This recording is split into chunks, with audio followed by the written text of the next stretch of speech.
வணக்கம். மாரியப்பன் வானிலை அறிக்கை. இது இலங்கைக்கான வானிலை அறிக்கை. 2026 பிப்ரவரி மாதம் 15ஆம் தேதி ஞாயிற்றுக்கிழமை வானிலை அறிக்கை.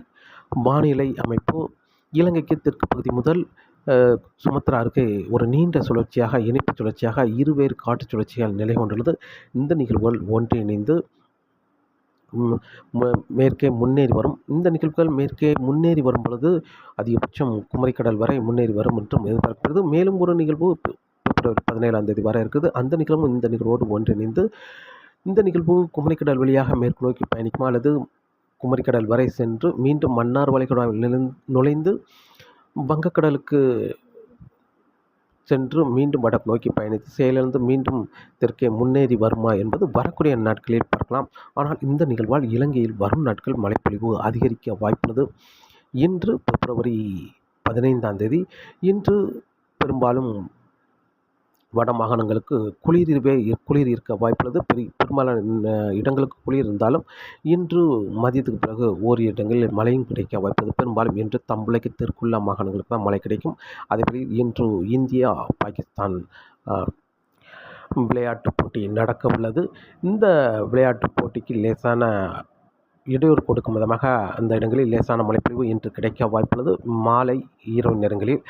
அதேபோல் இன்று பெரும்பாலும் கண்டி, ரத்னபுரி, மேலும் அம்பந்தோட்டை, ஹோட்டை, கொழும்பு, நீர்கொழும்பு இந்த இடங்களில் மட்டுமே லேசான மழைப்பொழிவு, ஓரிரு இடங்களில் சற்று கனமழையும் கிடைக்க வாய்ப்பு. பெரும்பாலும் அம்பந்தோட்டை, ஹாலி, மாத்தறை இந்த இடங்கள் தான் கனமழையாக கிடைக்க வாய்ப்புள்ளது. அதேவேளையில் மட்டக்களப்பு, பதுளை, பனாமா இந்த இடங்களுக்கும் லேசான மிதமான மழை சற்று கனமழை வரை கிடைக்கும் என்றும் எதிர்பார்க்கப்படுகிறது. இன்று பெரும்பாலும் தம்புளைக்கு தெற்குள்ள மாகாணங்களுக்கு மட்டுமே மழை கிடைக்க வாய்ப்புள்ளது. அதே வேளையில் இன்று பிப்ரவரி 15 விட நாளை பிப்ரவரி 16ஆம் தேதியும் தெற்கு மாகாணங்களுக்கு மழை கிடைக்க வாய்ப்புள்ளது. ஆனால் பிப்ரவரி 17ஆம் தேதியிலிருந்து படிப்படியாக மழைப்பொழிவு அதிகரிக்கும். பிப்ரவரி 17ஆம் தேதி பெரும்பாலும் முல்லைத்தீவுக்கு தெற்கு, அதேவேளை தலைமன்னாருக்கு தெற்கு உள்ள அனைத்து மாகாணங்களுக்கும் பரவலான மழைப்பொழிவு பெரும்பாலான இடங்களில் கனமழையாக கிடைக்க வாய்ப்புள்ளது. அதிலும் வவுனியா, அனுராதபுரம் இந்த இடங்கள் தொடங்கி அதற்கு தெற்குள்ள அனைத்து மாகாணங்களுக்குமே பரவலாகவே கனமழையாக கிடைக்க வாய்ப்பு. பிப்ரவரி 17ஆம் தேதி. பிப்ரவரி 18ஆம் தேதியும் இதே மாகாணங்களில் கனமழையாக கிடைக்க வாய்ப்புள்ளது. ஆனால் யாழ்ப்பாணம், பருத்தித்துறை, கிளிநொச்சி இந்த இடங்களை பெரும்பாலும் ஒதுக்கவே வாய்ப்புள்ளது. பிப்ரவரி 17, 18 தேதிகள். பிப்ரவரி 19ஆம் தேதியும் இலங்கையில் ஒரு பரவலான மழைப்பொழிவு பெரும்பாலான இடங்களில் கனமழை, மிக கனமழையும் கிடைக்க வாய்ப்புள்ளது. ஆனால் யாழ்ப்பாணம், பருத்தித்துறைக்கு மழை கிடைக்க வாய்ப்பில்லை. பிப்ரவரி 17, 18, 19 இந்த 3 நாட்களும் பெரும்பாலும் முல்லைத்தீவுக்கு தெற்குள்ள அனைத்து கடலோர மாகாணங்களும், அதேவேளையில் வவுனியா, அனுராதபுரம் இந்த மாகாணங்கள் தொடங்கி தெற்குள்ள அனைத்து மாகாணங்களும், அதேவேளை தலைமன்னார், புத்தளம் தொடங்கி இதுக்கு தெற்குள்ள அனைத்து மாகாணங்களுக்கும் பரவலாகவே கனமழை. அதிலும் பிப்ரவரி 19ஆம் தேதி மிக கனமழையும் எதிர்பார்க்கலாம்.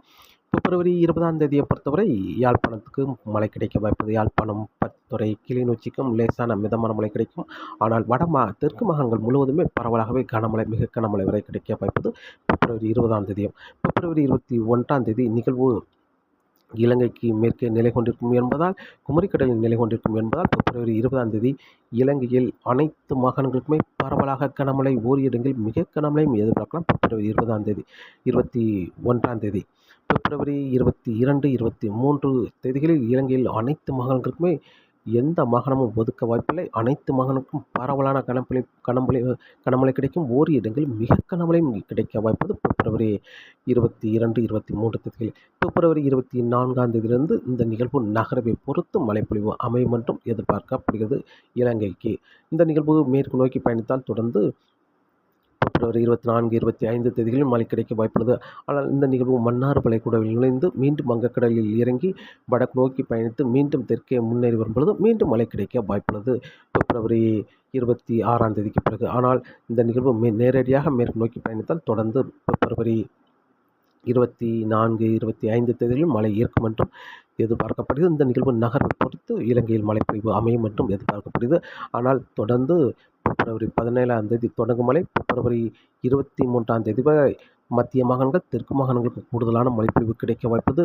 ஆனால் யாழ்ப்பாணம், பருத்தித்துறை, கிளிநொச்சி இந்த இடங்கள்லாம் பிப்ரவரி 20ஆம் தேதி தொடங்கும் மழை பிப்ரவரி 21, 22, 23 தேதிகளில் கூடுதலான மழைப்பொழிவு கிடைக்கும் என்றும் எதிர்பார்க்கப்படுகிறது. அதேவேளையில் வரும் நாட்கள் இலங்கையில் தரைக்காற்று சற்று வலுவாக இருக்க வாய்ப்புள்ளது. இப்போதைக்கு தரைக்காற்று இல்லாவிட்டாலும் பிப்ரவரி 19, 20, 21 தேதிகளில் தரைக்காற்று 40 முதல் 50 கிலோமீட்டர் வரை தரைக்காற்று இருக்க வாய்ப்புள்ளது. மீனவர்களுக்கும் மீன்பிடிக்க வங்கக்கடல், மன்னார் வளைகுடா, குமரிக்கடலிலும் இலங்கை மீனவர்களுக்கு அச்சுறுத்தும் வகையில் காற்றின் வேகம் இருக்க வாய்ப்புள்ளது. தொடர்ந்து வானிலை அறிக்கையை கேட்டு பயன்படுங்கள். வரும் நிகழ்வுகள் கடுமையான மழைப்பொழிவு மத்திய மாகாணங்கள், தெற்கு மாகாணங்களுக்கு கொடுக்க உள்ளது. நீங்கள் அதற்கு ஏற்றவாறு முன்னெச்சரிக்கை நடவடிக்கைகளை எடுத்துக்கொள்ளுங்கள். தொடர்ந்து வானிலை அறிக்கையோடு இணைந்தீர்கள். மீண்டும் சந்திப்போம். நன்றி, வணக்கம்.